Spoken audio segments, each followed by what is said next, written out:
اللہ اللہ اللہ اللہ منهم في شيء انما امرهم الى الله ثم ينبئهم بما كانوا يفعلون صدق اللہ العظیم۔ یہ 8ویں پارے کی آیت کریمہ ہے۔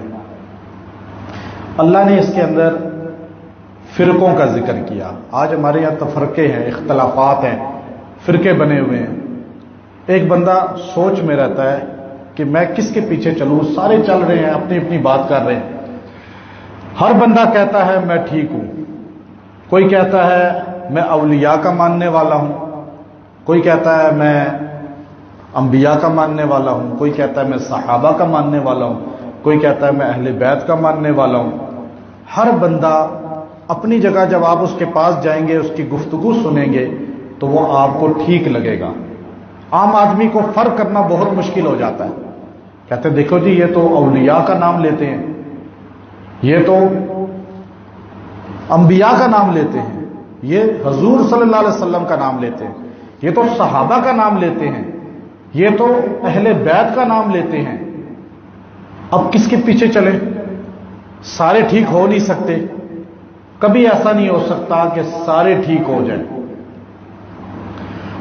اور انسان کیسے چلے، ہر انسان کو کیسے پہچان ہو کہ ان میں سے ٹھیک کون ہے؟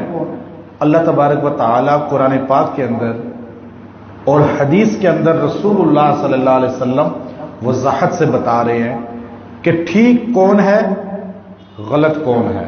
پہچان ہم کر سکتے ہیں، لیکن ہمارے پاس دماغ ہونا چاہیے، بصیرت والا، قرآن و سنت سمجھنے والا، قرآن و حدیث پر تھوڑی سی شعور والی کیفیت اپنانے والا۔ جو آدمی علماء اکرام کے پاس درس قرآن 3-4 مہینے سن لے، اس کو شعور آ جاتا ہے کہ اب ہم دیکھتے ہیں تبلیغی جماعت میں لوگ جاتے ہیں 3 دن میں ان کو شعور آ جاتا ہے۔ کیا وجہ ہے؟ کہ وہ دل کی کیفیت کے ساتھ جب کسی چیز میں منہمک ہوتے ہیں تو اللہ تبارک و تعالی والذین جاہدوا فینا لنہدینہم سبلنا، جب کوئی جد و جہد کرتا ہے تو ہم اس کے لیے رستے کھول دیتے ہیں۔ یہ نہیں ہو سکتا ایک آدمی کہے جی کہ کون ٹھیک ہے پتہ نہیں، گھر بستر پہ لیٹ کر صوفے پہ بیٹھ کے آپ اگر یہ کہیں جی کون ٹھیک ہے پتہ نہیں، تو ایسے نہیں پتہ چلے گا، اخبار میں نہیں پتہ چلے گا، ڈائجسٹ میں پتہ نہیں چلے گا۔ یہ پتہ چلے گا قرآن پڑھنے سے، قرآن کا ترجمہ پڑھنے سے، حدیث نبی صلی اللہ علیہ وسلم کے سمجھنے اور پڑھنے سے۔ اللہ فرماتے ہیں ان الذین فرقوا دینہم، بے شک وہ لوگ جنہوں نے فرقے بنائے دین کے اندر، تفریق کی دین کے اندر، وکانوا شیعا، اور وہ گروہ در گروہ بن گئے۔ ایک گروہ کہتا ہے میں ٹھیک ہوں باقی غلط، دوسرا گروہ کہتا ہے میں ٹھیک ہوں باقی غلط۔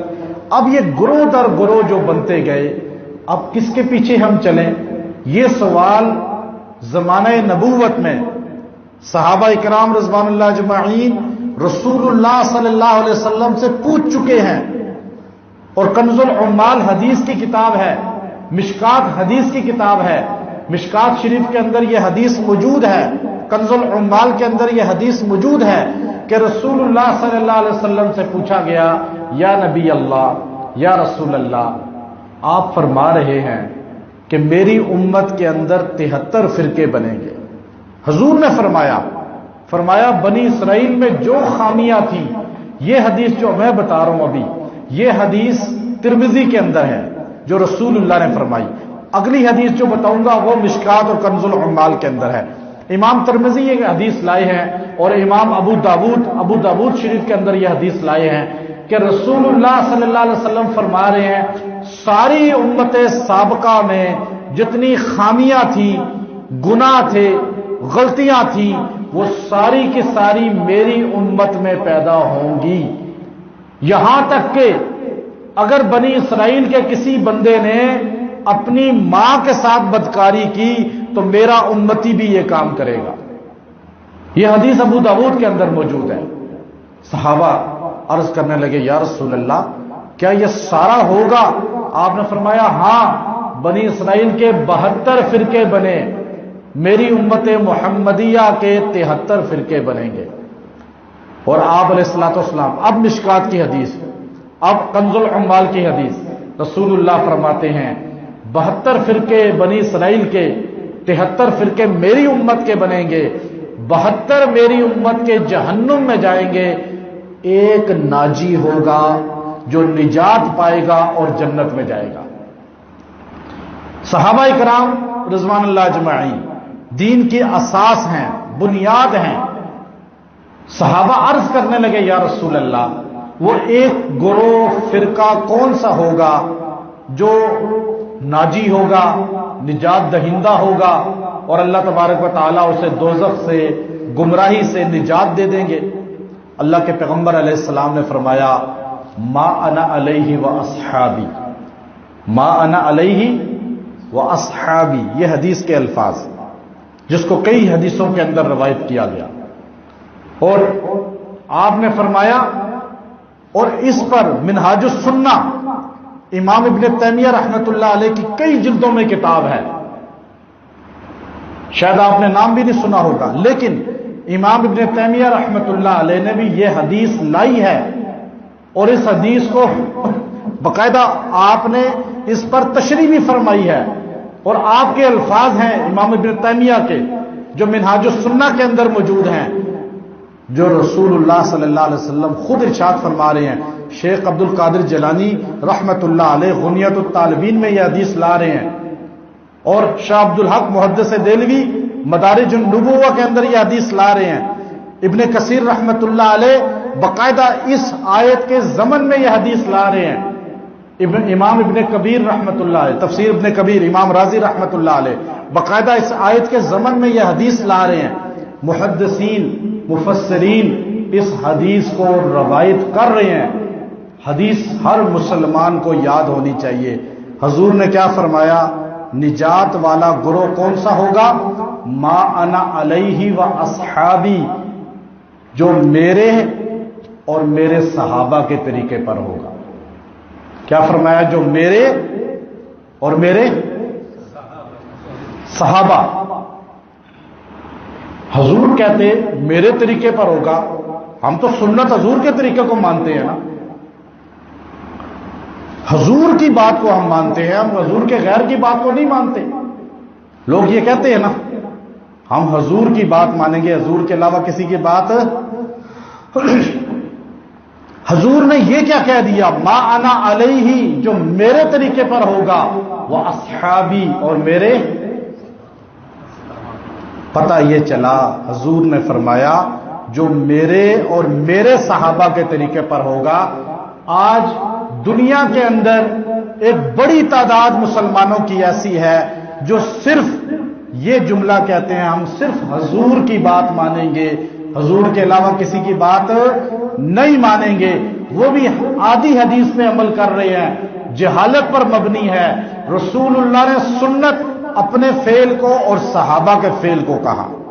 حدیث مشکات ہے، ترمذی کے اندر بھی موجود ہے یہ حدیث اگلی، کہ آپ نے فرمایا علیکم بسنتی و سنت الخلفاء الراشدین، میرے اور میرے صحابہ خلفاء کے راشدین کے طریقے کو مضبوطی سے پکڑو، میری سنت کو اور خلفاء راشدین کی سنت کو۔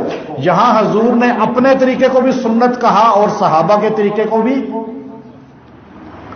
سنت۔ شاہ ولی اللہ محدث دہلوی رحمت اللہ علیہ نے ازالت الخفا کے اندر اس واقعے کو نقل کر کے مختصر لکھا کہ مسلمانوں، رسول اللہ کا زمانہ نبوت 23 سالہ نہیں ہے، رسول اللہ کا زمانہ نبوت جو ہے وہ 53 سالہ ہے۔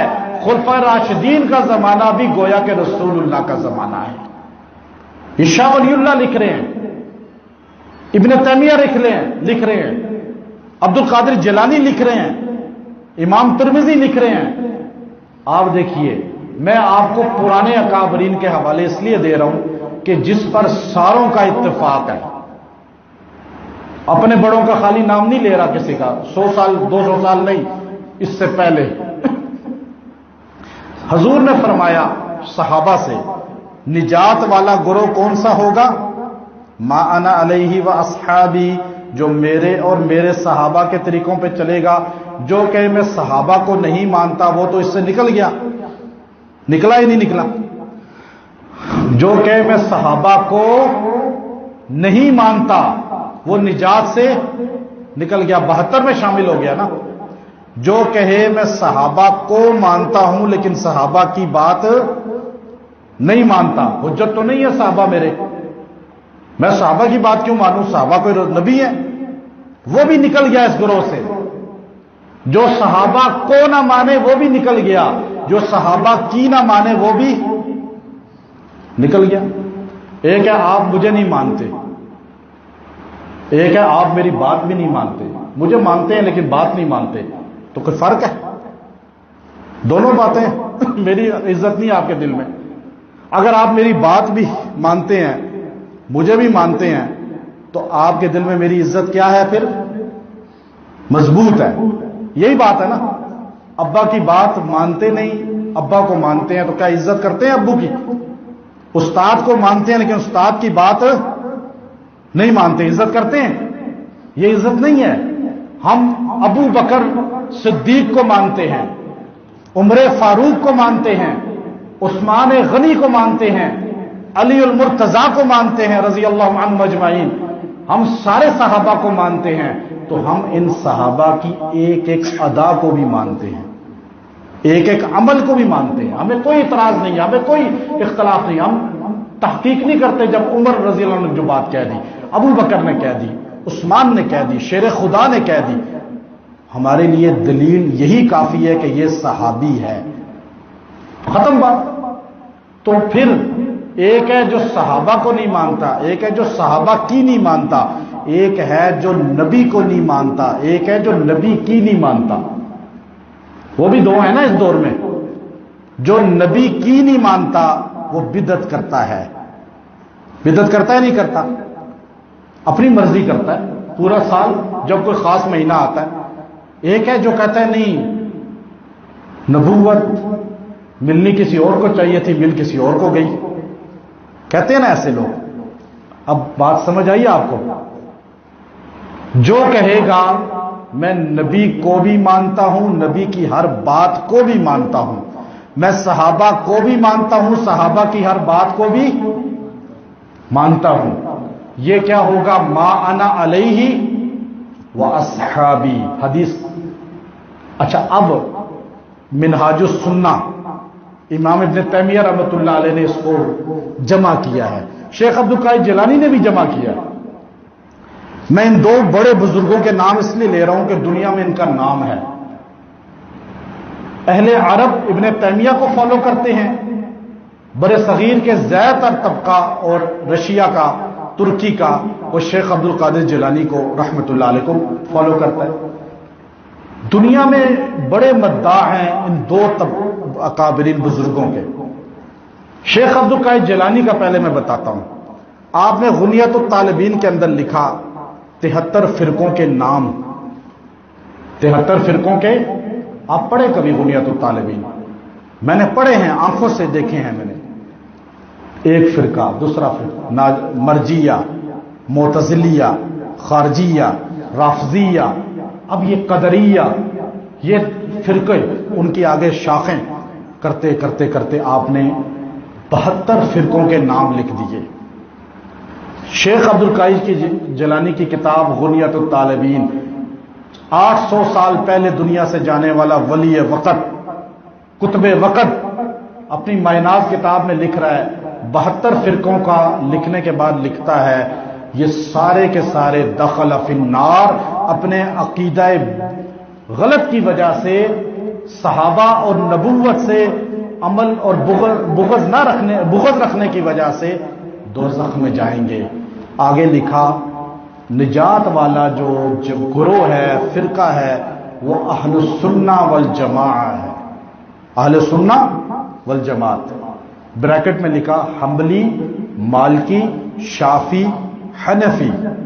یہ آپ نے 4 لکھا اس بریکٹ کے. یہ غنیت الطالبین آپ پڑھ سکتے ہیں. منہاج السنہ کے اندر امام ابن تیمیہ رحمۃ اللہ علیہ نے بڑی زبردست کتاب ہے منہاج السنہ. روافض کا رد کیا ہے بڑے سخت انداز میں. سنیت کو وہ کتاب پڑھنی چاہیے. امام ابن تیمیہ رحمۃ اللہ علیہ نے، دیکھیں ہم نے باہر نام لکھے نا سارے ولیوں کے، ابن تیمیہ کا بھی میں نے اس لیے لکھا کہ مجھے ان سے دلی محبت ہے۔ آپ نے پڑھا نہیں، ہمارے علماء پڑھتے نہیں ہیں ان کو، میں نے ان کو الحمدللہ بہت پڑھا ہے اور بڑے زیرک انداز میں پڑھا ہے۔ ابن تیمیہ فرماتے ہیں ما انا سنت ہے۔ حضور نے فرمایا میرے، حضور کی جو آپ نے طریقہ اپنائیں گے اسے کیا کہیں گے؟ کیا کہیں گے؟ سنت۔ ما انا علیہ، حضور نے فرمایا جو اہل سنت یعنی میری سنت پہ چلے گا، وہ اصحابی، اور میری جماعت صحابہ کے طریقے کو اپنائے گا۔ ہم اہل سنت والجماعت جو ہیں، ما انا علیہ اہل سنت و اصحابی والجماعت، یعنی ہم جب کہتے ہیں اہل سنت والجماعت ہیں تو اس کا مطلب یہ ہے کہ ہم نبی اور صحابہ کی ماننے والے ہیں۔ یہ کس نے لکھا؟ امام ابن تیمیہ نے۔ اسی لیے جمعے کا کوئی خطبہ ایسا نہیں بیت اللہ شریف میں، خانہ کعبہ اور مدینہ منورہ روضہ رسول کے پاس میں کوئی جمعے کا ایسا خطبہ نہیں ہے جب امام جمعے کے خطبے میں اپنے خطبے کے اندر اپنا تعارف اہل سنت والجماعت نہ کرائے۔ سعودیہ کی کوئی مسجد ایسی نہیں ہے جس میں اشتہار، آپ سعودیہ رہے، یہ بات صحیح کہہ رہا ہوں، سعودیہ کی ایک مسجد ایسی نہیں ہے۔ سماحہ عبدالعزیز اوالی میں چلے جائیں، عزیزیہ میں بڑی مسجد ہے مفتی اعظم سعودیہ کی، وہاں بڑا سا اشتہار لگا ہوا ہے اہل سنہ والجماعہ۔ میں مفتی اعظم ریاض میں ان کی مسجد میں گیا، نبینا مفتی اعظم، ان کی مسجد میں اشتہار لگا ہوا اہل سنہ والجماعہ۔ جمعے کا خطبہ سدیس کے پیچھے سنا، سدیس نے کہا کہ اہل سنہ والجماعہ ہمارا عقیدہ یہ ہے۔ میں نے شیخ عبد الرحمن الخزیفی کے پیچھے جمعے کے ہی پڑھے، انہوں نے جمعے کے عیدین کے خطبوں میں کہا ہمارا عقیدہ اہل سنہ والجماعہ ہے۔ پتہ یہ چلا نجات دہندہ پوری دنیا میں ایک گروہ ہوگا زبان نبوت کے مطابق، اور وہ اہل سنت والجماعت ہوگی۔ آگے فرقے بریلوی، دیوبندی، اہل حدیث، یہ فرقے بعد کے ہیں، یہ نام اپنے دیے ہوئے، لیکن اصل عقیدہ کیا ہے دنیا میں؟ میں کئی ملکوں میں گیا ہوں، وہاں جا کے تعارف کراتے ہیں، یہ نہیں کہتے میں دیوبندی ہوں، میں بریلوی ہوں، میں اہل حدیث ہوں، وہاں پوچھتے ہیں کہ تو اہل سنہ والجماعہ ہے؟ اہل سنہ والجماعہ، بس اس بات پہ وہ متفق ہوتے ہیں کہ آپ مسلمان صحیح ہے، آگے کوئی تعارف نہیں ہے ہمارا۔ ہمارا تعارف صرف کیا ہے؟ اہل سنہ والجماعہ، سنت پہ ہم چلتے ہیں۔ سنت وہ ہے جو نبی کی متواتر پوری زندگی میں ہوئی ہو، اپنائی ہو۔ اس لیے اللہ نے فرمایا انما امرہم الی اللہ، آپ ان کو دیکھ کر یہ بحث مت کریں ان سے، جو جدھر جاتا ہے جانے دیں، ہمیں کیا ضرورت ہے زبردستی اس کو ادھر لائیں اپنی طرف؟ جو مرضی، جو گائے کو سجدہ کرتا ہے، جو بت کو سجدہ کرتا ہے، جو قبر کرتا ہے، جو درخت پہ سجدہ کرتا ہے، جو گھوڑے کو سجدہ کرتا ہے، جو کرتا ہے ہم اس کو ڈانٹیں گے نہیں، اس پر فتوے نہیں لگائیں گے۔ ہم کہیں گے بھائی تم اپنا جانو ہم اپنا جانیں، ہمارا کام ہے دعوت دینا، تبلیغ کرنا، درس دینا، سمجھانا۔ اللہ کہتے ہیں ثم الی اللہ، تم نے آنا اللہ کی طرف ہے، ثم ینبئہم، تمہیں اللہ بتائے گا بما کانوا یفعلون، کیا کر کر آئے ہو، فرقے بنا کر آئے ہو، لوگوں کو گمراہ کر کر آئے ہو، لوگوں کو بدعات پہ لگا دیا، خرافات پہ لگا دیا، رسومات پہ لگا دیا۔ اللہ فرقوں سے ہٹ کر پوری دنیا کو ایک جماعت اہل سنہ والجماعہ، اس کو امام راضی رحمۃ اللہ علیہ نے حدیث لائی ہے کہ آپ علیہ السلام نے فرمایا، یہ امام راضی فرما رہے ہیں تفسیر کبیر کے اندر، کہ جو حدیث لا کر حضور کی، جو ایک بالش جماعت سے نکل گیا وہ دوزخ میں گرا دیا جائے گا۔ شارح حدیث لکھ رہے ہیں ایک بالش نکلنے سے مراد یہ ہے کہ جو اہل سنت سے نکل گیا۔ اب ایک آخری واقعہ بتاتا ہوں۔ ابو بکر جساس رحمۃ اللہ علیہ فرماتے ہیں، بہت بڑے پرانے محدث ہیں، کہ ایک آدمی میرے پاس آیا، آ کر کہنے لگا حضرت میری شادی فقہ حنبلی مسلک میں ہو رہی ہے، اور میں شافی المسلک ہوں، کیا میں لڑکی کے والدین کی شرط ہے کہ تم شافی فقہ چھوڑ کر حنبلی بنو گے تو نکاح کریں گے؟ اب آپ بتائیں میں کیا کروں؟ آپ نے فرمایا جائز ہے، کوئی حرج نہیں ہے، لیکن مجھے شک ہے کہ تمہیں خاتمہ بالایمان نہیں ہوگا۔ میں نے کہا وہ کیسے؟ کہا تم نے دنیا نکاح کی خاطر حق رستے کو چھوڑ کر، دوسرا بھی حق ہے لیکن تمہیں ریسرچ اس پر تھی، تم نے اس کو چھوڑ کر وہ اپنایا، دنیا کی خاطر، نکاح کی خاطر تم نے اس کو نظر انداز کیا، اس پر بے اکرامی پر تمہارا ایمان سے محرومی کا خطرہ ہے۔ آج لوگ سعودیہ چلے جاتے ہیں، میں وہاں پر بھی بات کرتا ہوں، یہ نہیں کہ اندھی تقلید، آپ ریسرچ کریں، ریسرچ کر کے آپ جو مرضی بنیں، لیکن ریسرچ کریں، تحقیق کریں۔ اللہ عمل کی توفیق دے۔ وآخر دعوانا اللہ اللہ